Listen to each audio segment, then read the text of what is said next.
नमस्कार दोस्तों, स्वागत है आपका बैंकेटॉन में। और आज हम बात करने वाले हैं मेरे पर्सनल फेवरेट होम लोन के बारे में। अब दोस्तों, ये जो होम लोन है ये मिलेगा आपको बैंक ऑफ बड़ौदा में और इसका नाम है होम लोन एडवांटेज स्कीम।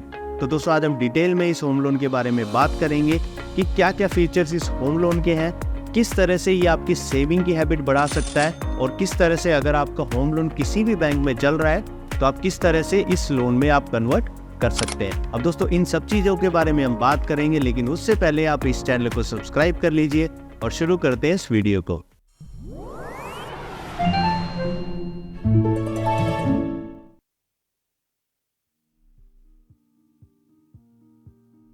अब दोस्तों, जिस होम लोन के बारे में बात करने वाले हैं ये आपको मिलेगा बैंक ऑफ बड़ौदा में और इस होम लोन के प्रोडक्ट का नाम है bank of Baroda home loan advantage scheme. और दोस्तों, जैसे कि इसका नाम ही बता रहा है होम लोन एडवांटेज, तो इस होम लोन में बहुत ज़्यादा एडवांटेज है। अब दोस्तों, ये किस तरह के एडवांटेजेस है उसके बारे में समझ लेते हैं। अब देखिए दोस्तों, यहाँ पर दो तरह के हाउसिंग लोन हम लेके चलते हैं, जो कि एक नॉर्मल हाउसिंग लोन होता है जो कि हम यूजुअली लेते हैं, और यहाँ पे हम लिखते हैं bank of Baroda home loan advantage. अब देखिए, नॉर्मल हाउसिंग लोन हम लेके चलते हैं कि आपने जो है एक 40 लाख का हाउसिंग लोन लिया 9% ROI पे, कितने साल के लिए? 20 ईयर्स के लिए। तो इसमें क्या होता है कि आपकी मंथली EMI कितनी बनती है? 35,989, जिसमें आपका अगर हम इंटरेस्ट देखें मंथली तो वो आपका जाता है 30,000 रुपीज और आपका जो प्रिंसिपल है वो जाएगा 5,989।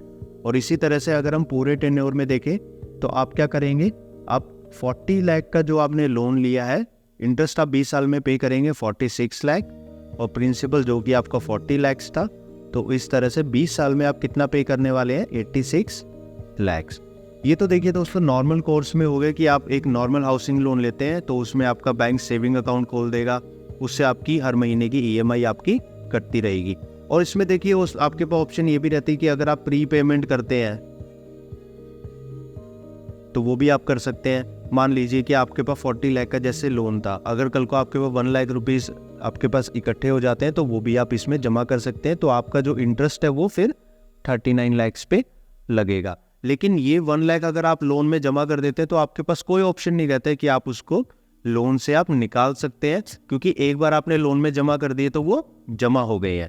तो ये ऑप्शन आपके पास रहता है। लेकिन प्री पेमेंट में भी कुछ बैंक्स जो है आपसे फिर प्री पेमेंट के चार्जेस भी लेते हैं। अब दोस्तों, दूसरी जगह हम बैंक ऑफ बड़ौदा के होम लोन एडवांटेज की बात करते हैं। अब दोस्तों, इसमें क्या होता है कि एक जगह जो कि आपका बैंक लोन खोलता है, जो कि मान लीजिए 9% पे ही लिया, 40 लाख का ही लोन था, 40 लाख का लोन था और 20 ईयर्स के लिए और 9% पे। अब इसमें क्या बैंक करता है कि आपके लोन के साथ जो है एक सेविंग अकाउंट खोलता है। अब दोस्तों, ये जो सेविंग अकाउंट है इस पे आपको जो है 0% इंटरेस्ट मिलता है, मतलब बैंक आपको कोई भी इंटरेस्ट पे नहीं करता है। लेकिन इसका फायदा क्या है? देखिए, जहां पे आपका यहाँ पर 40 लाख का लोन अवेलेबल था, मान लीजिए कि कल को आपके पास अगर कोई भी अमाउंट इकट्ठा हो जाता है, मान लीजिए आपके पास 50,000 इकट्ठा हो गया, तो आपने क्या करा, 50,000 आपने यहाँ पर सेविंग में जमा कर दिए। तो बैंक का सिस्टम क्या कैलकुलेट करेगा कि जो आपका इंटरेस्ट अब लगना चाहिए वो इंटरेस्ट आपका किस पे लगेगा? 40 लाख माइनस 50,000। जैसे कि आपकी EMI यहाँ पे 35,989 जा रही थी, तो आपकी EMI तो कितनी जाएगी? 35,989 ही जाएगी, क्योंकि लोन अमाउंट भी सेम है, आपका टेन्योर भी सेम है और आपका ROI भी सेम है। लेकिन यहाँ पे जो इंटरेस्ट पोर्शन है दोस्तों आपका, वो आपका कितने पे लगेगा? जो कि आपने जैसे यहाँ पे 50,000 सेविंग में आपने जमा कर दिए थे, तो वह आपका लगेगा 39,50,000 पे।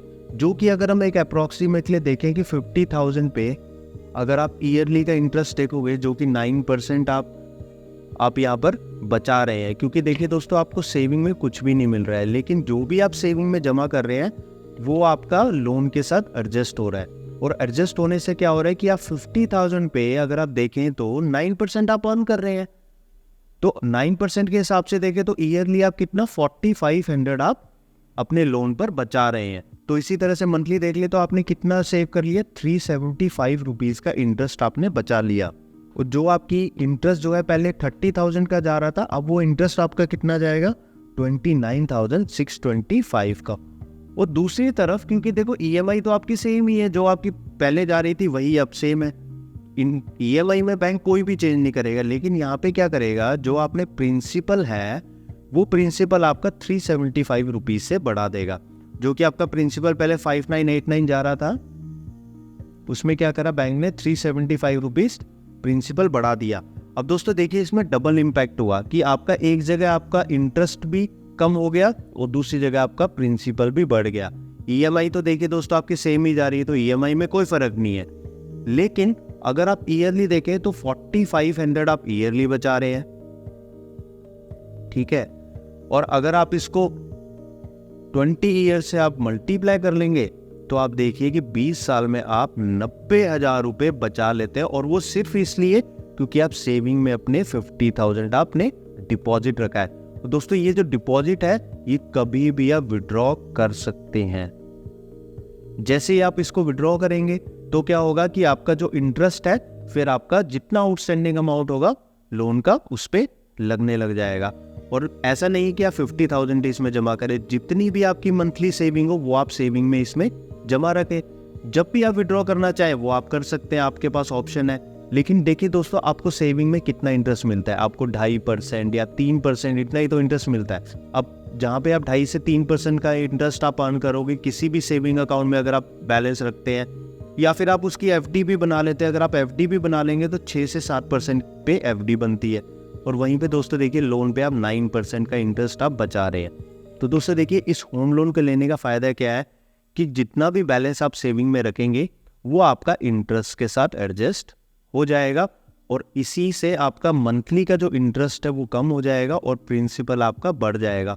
और आप जो है अल्टीमेटली इतना ज़्यादा इंटरेस्ट आप बचा पाएंगे जो कि आप कहीं भी किसी भी होम लोन में आप नहीं बचा सकते। और ये फैसिलिटी सिर्फ बैंक ऑफ बड़ौदा ही देता है कि जिसमें आप सेविंग में पैसे रखने से आप अपने लोन का इंटरेस्ट बचाते हैं।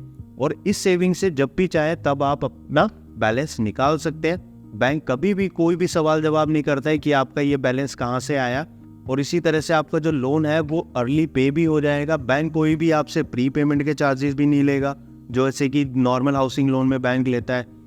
और कभी भी आप इसमें विड्रॉ भी कर सकते हैं, जो कि आप नॉर्मल हाउसिंग लोन में कभी भी आप विड्रॉ भी नहीं कर सकते हैं, क्योंकि आपने एक बार आपने जमा कर दिया तो वो जमा हो गया आपका लोन में। तो ये सारी फैसिलिटीज़ आपको बैंक ऑफ बड़ौदा के होम लोन एडवांटेज स्कीम में मिलती है। अब दोस्तों जैसा कि आपने देखा कि कितनी सारी फैसिलिटीज़ आपको इस बैंक ऑफ बड़ौदा के होम लोन एडवांटेज स्कीम में मिल रही है। अब दोस्तों आपके मन में सवाल आ रहे होंगे कि क्या इस होम लोन को लेने के लिए बैंक आपसे कोई एडिशनल चार्जेस लेता है। तो दोस्तों आपसे कोई भी additional charges bank of Baroda नहीं लेता है। आपको जब भी बैंक ऑफ बड़ौदा से ये होम लोन लेना है तो आप वहाँ पर आप क्लियर कर दीजिए कि मुझे बैंक ऑफ बड़ौदा का होम लोन एडवांटेज स्कीम का ही प्रोडक्ट लेना है। उसके साथ बैंक आपका एक अलग से सेविंग अकाउंट खोल देगा जो कि 0 इंटरेस्ट का होगा। और इसी के साथ अगर आपका किसी भी बैंक में कोई भी होम लोन चल रहा है तो दोस्तों आप उस होम लोन को बैंक ऑफ बड़ौदा में आप बैलेंस ट्रांसफ़र करवा सकते हैं और आप इस होम लोन के प्रोडक्ट को आप ले सकते हैं। तो दोस्तों ये सब था बैंक ऑफ बड़ौदा के एक unique home loan advantage scheme के बारे में। अब दोस्तों अगर आपके मन में कोई भी सवाल जवाब आता है तो आप नीचे कमेंट बॉक्स में आप लिख सकते हैं। साथ ही दोस्तों आप हमारे टेलीग्राम चैनल के साथ जुड़कर आप वहां पर भी अपनी डायरेक्ट क्वेरी लिख सकते हैं, जिसका जवाब मेरे द्वारा वहां पर दिया जाएगा। अब दोस्तों उम्मीद करते हैं आपको ये वीडियो जरूर पसंद आया होगा। तो दोस्तों इस वीडियो को जरूर लाइक कीजिए, चैनल को सब्सक्राइब कीजिए और इस बैंकर दोस्त के साथ हमेशा जुड़े रहिए। धन्यवाद।